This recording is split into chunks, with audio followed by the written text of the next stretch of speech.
Bueno, egun ondan hori. Maialenek aipatu bezala bere garaian idatzi nuen artikulutxu bat izenburu honekin.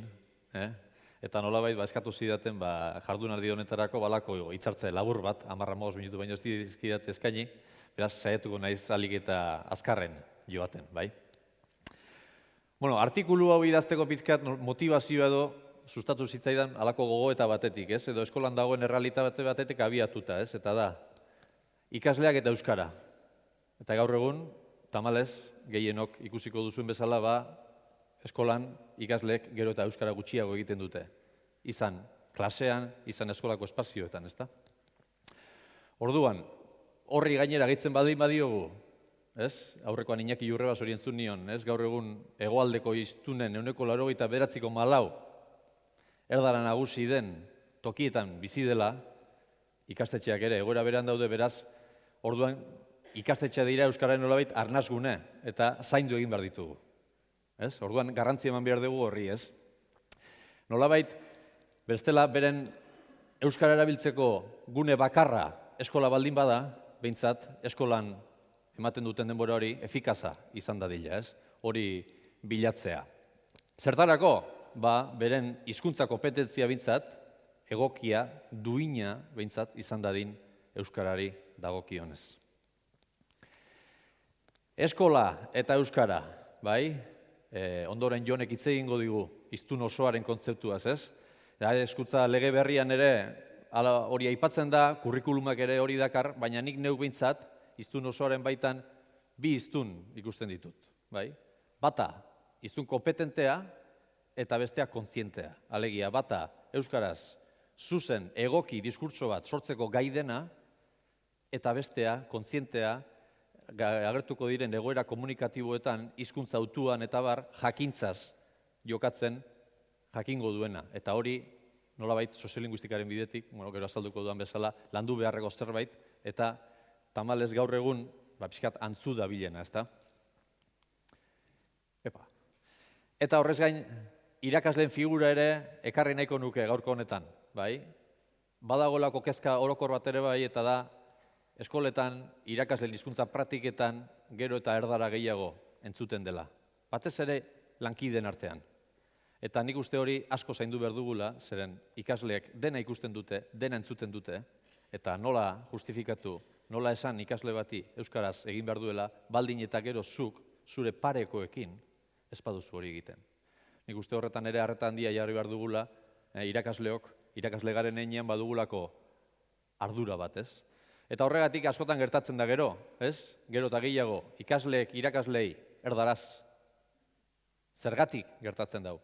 Bueno, askotan hizkuntza konpetentzia ahulagoa delako eta hiztun kontzientzia nahiko baxua, ez? Orduan, horretan guztian non eta nola eragin, ez? Bueno, horretatik barkatu nituen nik nire ustez behintzat landu beharko lirateken 3 ildo nagusi. Lehenengoa, hizkuntzaren ikuspegitik, metodologia aktiboak, bai? Begoñak aipatu du, ahozkotasuna. Ahozkotasuna zentrora ekarri beharra dago, bai? Nolabait, ikasleak ere hizkuntza erabiltzen du, batez ere ahoz, non erabiliko du eskolatik ateratzen denean, ahozkotasunari lotutako diskursoan. Ezin dugu onartu edo ez dakit nola esan. Ez da logikoa, ikasle bat, trebatuago egotea, administrazioari bidali beharreko gutun bat idazten, 10 minutuko eskolako aurkezpen baten baino. Hori ezin litek izan. Nire ustez, hor, ahozkotasuna zentrora ekarri behar da, eta hor lan handia dugu egiteko, ezta? Horren harira, barkatu. Barkatu. Horren harira ekarri dut, lanildo bakoitzetik aipu txikitxo bat ekarri dut, gorko bai. Angel Ertxundiren aipu bat, esaten duena, iraultza izugarri bat egin beharra dago eskolan, ahozkotasunaren alde. Pentsatuz idatziak izango duela bere garaia, eta gainera, bere garai hori asko aberatsagoa izango dela baldin eta finkatu baldin badugu ahozkotasuna. Eta finkatzen badugu ahozkotasuna, irabazi dugu hiztuna. Bai? Eta hori behar ditugu. Hiztunak behar ditugu. Ez mutuak. Bai? Horregatik pixkat zaistu beharra dago ere, ikasle mutuaren figura. Ikasleak jarri behar dira produkzioan, eta aldera ahozko produkzioan. Bigarren hanka, kulturarena, ondoren nire lankide, izenkide eta gehienetan irizkideak azalduko du, Ibaik, ni baino hobeto eta luzeago, ez? Baina hemen ekarri dut nolabait Iratxe Retolasak, askotan aipatzen duena, bai, ez? Garrantzitsua dela hizkuntza, baina importantea dela hizkuntza horren bitartez zein kultur erreferentzia erekitzen diren, bai? Eta gurean kultur, eta gurean hizkuntza gaitasunari garrantzia eman zaio, eztabaida genezake, baina kultur komunitateari ez horren beste. Eta nolabait kulturak egiten duena da, hizkuntzari testuinguru bat eman, ez? Zaten dena zentzu bat ematen dio hizkuntzari, kokatu egiten du hizkuntza. Alegia, kultura ez da zer hizkuntzarik gabe, eta ez dago hizkuntzarik, kulturarik hizkuntzarik gabe. Orduan, bata bestearen hildotik, eta oso importantea da, euskarazko kultur erreferenteak izatea, edo bestela, etorkizuneko kultur erreferenteak eskolan sortzea.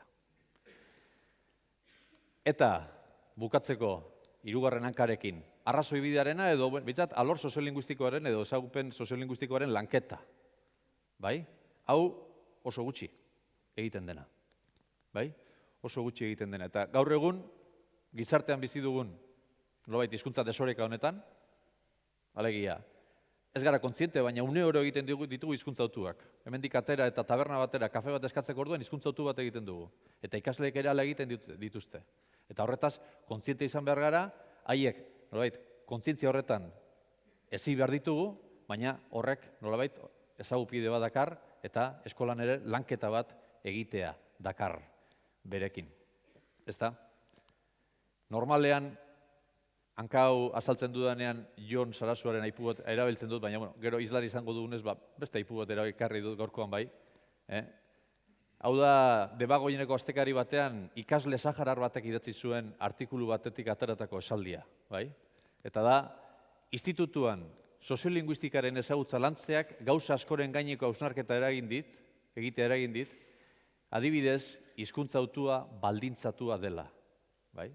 Alegia, gure hautuak, hizkuntza hautuak, ez daudela, ez dirala oharkabean egiten baizik eta inguruan, testu inguru horrek baldintzatuak izaten direla. Are gehiago, berak egiten zuen hausnarketa zen, bere etxeko Saharar hizkuntzaren ingurukoa, nola lagundu dion, horren inguruan, hausnarketa asko egiten eta jarrera asko bideratzen. Eta nire ustez, hau berau, eskolan ere guk gure ikasleekin euskarari begira landu beharko genuke. Finean, izango litzateke, aurretik aipatu dudan, hiztun oso horren zati den hiztun kontzientearen lanketa. Eta bukatzeko, hitzartze labur hau bukatzeko. Argi dago, eta pixkat izenburuak ere garrakenez, hizkuntzan, kulturan eta arrazoi bidean edo ezagupen soziolinguistikoetan landu behar ditugula edo ezi behar ditugula gure ikasleak. Gaitu behar ditugula. Baina horretarako behar ditugu hizkuntzan, kulturan eta soziolinguistikan gaitutako irakasleak. Alegia, irakasleen formakuntzan ere handia egin behar dugula horretarako. Ez dut iraleen publizitate gehiago egin nahi, baina hemen gaudenez, lehenengo egia da, gu garela, irakasleo garela, katebegi garrantzitsuena, orduan lehenengo nik uste ere, irakasleo formakuntzan ere lan handia egin beharra dagoela, ondoren gure ikasleak ere horretan gaitzeko. Eta, azkenengo hausnarketa txiki bat. Bere garaian artikulu idatzi nuen askok eta askok esan zidalako, ez? Nik hori aspalditik esaten dut beti, ez? Hau eta bestea, hizkuntza eta kultura eta beste landu behar direla.